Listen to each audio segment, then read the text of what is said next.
আচ্ছা, কখনো কি কোনো জালিমকে সাহায্য করেছেন? প্রশ্নটি শুনে হয়তো আপনি কিছুটা অবাক হচ্ছেন, বিস্মিত হচ্ছেন যে জালিমকে দেখে তো মানুষ পালিয়ে যায়।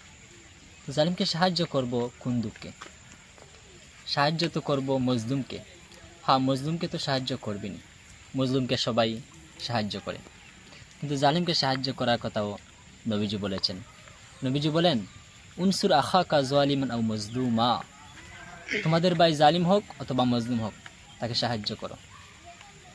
এই কথাটি শুনে উপস্থিত সাহাবায়ে কেরামও কিছুটা বিস্মিত হলেন।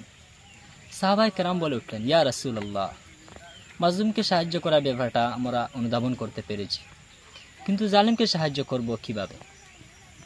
নবীজি তখন বললেন, জালিমকে সাহায্য করবে এভাবে যে তাকে তার জুলুম থেকে বিরত রাখবে।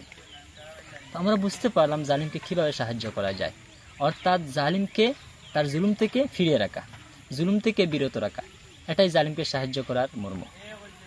তো একজন জালিমকে যদি আমরা সাহায্য করতে পারি, তাহলে মজলুমকেও সাহায্য করা হয়ে যায়।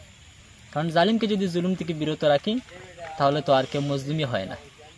সুতরাং জালিমের পাশে যান, জালিমের পাশে দাঁড়ান, তাকে জুলুম করা থেকে বিরত রাখুন।